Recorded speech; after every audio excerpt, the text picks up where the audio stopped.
ಅಧ್ಯಕ್ಷರೇ ಉತ್ತರವನ್ನು ಒದಗಿಸಿದ್ದಾರೆ.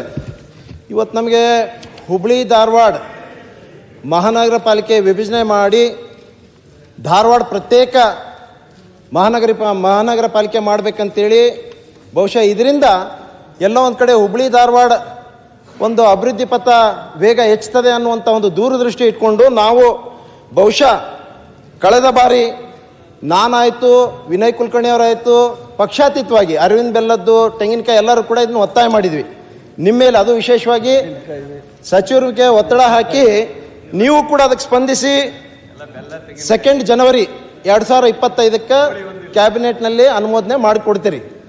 ಆಮೇಲೆ ಮುಂದೆ 21 ಜನವರಿ 2025 ಇಂಟೀರಿಯಂ ಗೆಜೆಟ್ ನೋಟಿಫಿಕೇಶನ್ ಕೂಡ ಹೊರಡಿಸಲಾಗಿತ್ತು. ಆಮೇಲೆ ನಂತರ 30 days ಆಬ್ಜೆಕ್ಷನ್ ಕಾಲ್ ಫಾರ್ಗೂ ಸಮಯಾವಕಾಶ ಕೂಡ ಕೊಟ್ಟಿದ್ದೀರಿ.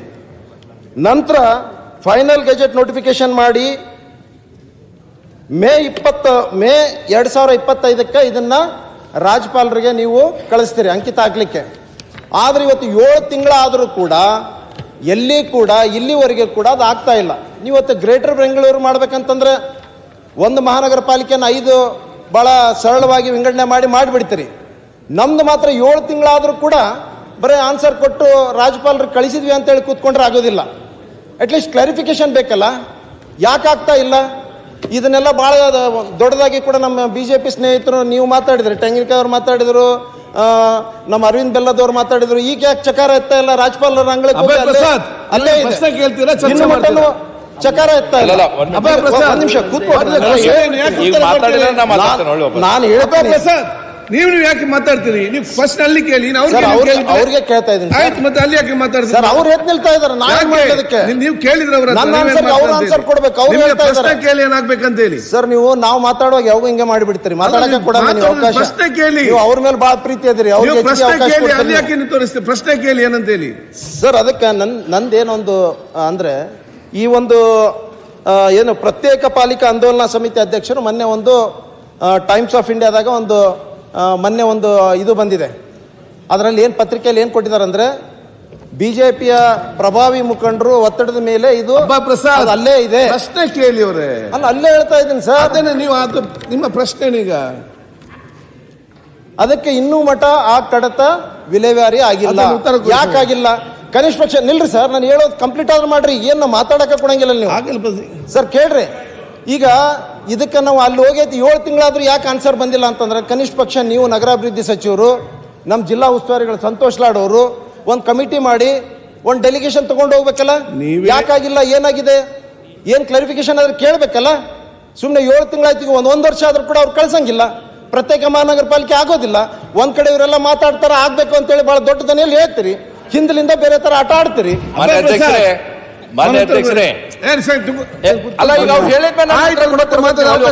ಉತ್ತರ ಕೊಡ್ಲಿ ಅವರು. ಮಾನ್ಯ ಸಭಾಧ್ಯಕ್ಷರೇ, ಯಾವುದೇ ಮಹಾನಗರ ಪಾಲಿಕೆ ಆಗಬೇಕು ಅಂತ ಹೇಳಿದ್ರೆ 3 ಲಕ್ಷ ಜನಸಂಖ್ಯೆ ಮಿನಿಮಮ್ ಇರಬೇಕು ಸಭಾಧ್ಯಕ್ಷರೇ. ಇದರಿಂದ ಇಲ್ಲಿ ಸುಮಾರು 12 ಲಕ್ಷಕ್ಕೂ ಹೆಚ್ಚು ಜನಸಂಖ್ಯೆ ಇದ್ದಿದ್ದರಿಂದ ಪಕ್ಷಾತೀತವಾಗಿ ಅಪಾಯ ಹೇಳ ಸರಿ ಇದೆ ಸಭಾಧ್ಯಕ್ಷರೇ. ಪಕ್ಷಾತೀತವಾಗಿ ಧಾರವಾಡ ಮತ್ತು ಹುಬ್ಳಿ ಶಾಸಕರುಗಳು 2 ಕಾರ್ಪೊರೇಷನ್ ಮಾಡಬೇಕು ಅಂತ ಹೇಳಿದ್ರು ಸಭಾಧ್ಯಕ್ಷರೇ. ನಮ್ಮ ಸರ್ಕಾರ, ಕಾಂಗ್ರೆಸ್ ಸರ್ಕಾರ ಬಂದ ಮೇಲೆ ನಾವು ಇದನ್ನು 2 ಮಹಾನಗರ ಪಾಲಿಕೆ ಮಾಡಬೇಕು ಅಂತೇಳಿ 21/1/2025 ಪ್ರಾಥಮಿಕ ಅಧಿಸೂಚನೆಯನ್ನು ಹೊರಡಿಸಿದ್ವಿ. ಅದಾದ ನಂತರ ಆಕ್ಷೇಪಣೆ, ಸಲಹೆ ಇದೆಲ್ಲ ಆಯಿತು ಸಭಾಧ್ಯಕ್ಷರೇ. ನಮ್ಮಿಂದ ಪಾಸ್ ಆಯಿತು ಸಭಾಧ್ಯಕ್ಷರೇ. ನಮ್ಮ ಇಲಾಖೆಯಿಂದ ನಮ್ಮ ಸೆಕ್ರೆಟರಿಯಿಂದ ಯಾವುದೇ ಲೋಪಗಳಾಗಿಲ್ಲ ಸಭಾಧ್ಯಕ್ಷರೇ.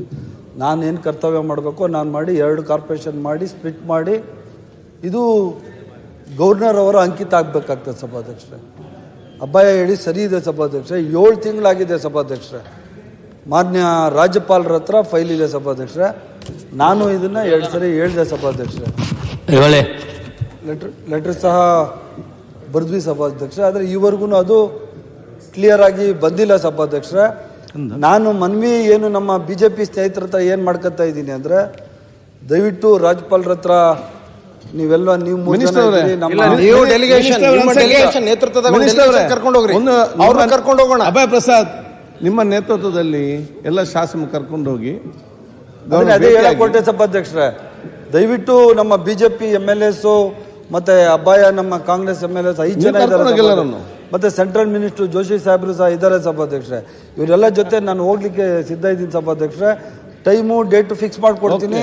ದಯವಿಟ್ಟು ಬಿಜೆಪಿ ಅವ್ರ ಜೊತೆಗೆ ಬಂದು ಇದನ್ನ ಪಾಸ್ ಮಾಡಿಕೊಟ್ರೆ ಇಮಿಡಿಯೇಟ್ ಮಾಡಿಕೊಟ್ಬಿಡ್ತೀನಿ ಸರ್. Okay, very good. ಮಾನ್ಯ ಅಧ್ಯಕ್ಷರೇ, ಉದಯ್, ಮಾನ್ಯ ಅಧ್ಯಕ್ಷರೇ, 1 ಮಿನಿಟ್ ಅಧ್ಯಕ್ಷರೇ, 1 ಸೆಕೆಂಡ್.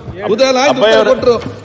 ಅಲ್ಲಲ್ಲ, ಅಬ್ಬಯ್ಯರು ಹೇಳಿದಾರ ಯಾವುದೋ ಪ್ರಭಾವಿ ಅವರ ಒತ್ತಡಕ್ಕಾಗಿ ಅಲ್ಲಿ ನಿಂತೈತೆ ಅಂತಕ್ಕಂಥ ಮಾತನ್ನು ಹೇಳಿದಾರ. ನಾನು ದಯವಿಟ್ಟು ಇದ್ದೇನೆ ಆ ಶಶಿಕಲಾ ಜೊಲ್ಲೆ ಅವರು- ಅಬ್ಬಯ್ಯರು ಹಿಂದೆ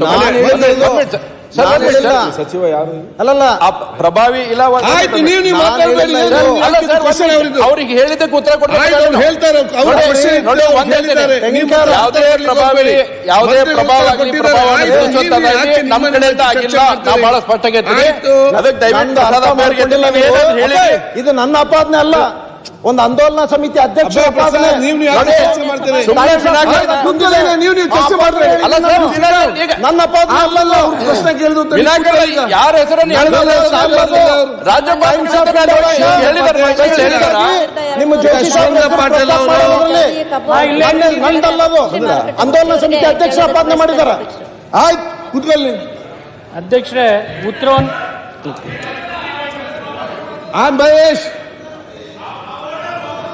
ಮಹೇಶ್ ಅವರೇ, ಆಯ್ತು, ನಾನು ನೋಡ್ತಾ ಹೇಳ್ತೇನೆ ಏನಂತ ಹೇಳಿ. ಆಯ್ತು, ನೋಡಿ, ನೀವೆಲ್ಲ ಯುನೈಟೆಡ್ ಆಗಿ ನೀವು ಫೈಟ್ ಮಾಡಿ ಡೆವಲಪ್ಮೆಂಟ್ ಮಾಡೋ ಬದಲು ಇಲ್ಲಿ ಗಲಾಟೆ ಮಾಡೋದಲ್ಲ. ಕೂತ್ಕೊಳ್ಳಿ ನೀವು. ಆಯ್ತು, ಮಾತೇ ಅರ್ಥ ಆಗ್ತಾ ಇಲ್ಲ ನಿಮ್ಗೆ. ನನ್ನ ಅಪಾದನೆ ಅಲ್ಲ ಅದು. ಆಯ್ತು, ಅಧ್ಯಕ್ಷರ ಅಪಾದನೆ ಅದು, ನಂದಲ್ಲ. ನೀವು ಯಾಕೆ ಪ್ರಶ್ನೆ ಮಾಡ್ತೀರಿ? ನಂದಲ್ಲ ಅದು. ನಿಮ್ಗೆ ಅರ್ಥನೇ ಆಗ್ತಾ ಇಲ್ಲ. ಜೊಲ್ಲೆ ಶಶಿಕಲಾ ಸಾಬ್. ಸನ್ಮಾನ್ಯ ಅಧ್ಯಕ್ಷ, 1214 ಪ್ರಶ್ನೆ ಸಂಖ್ಯೆಯನ್ನ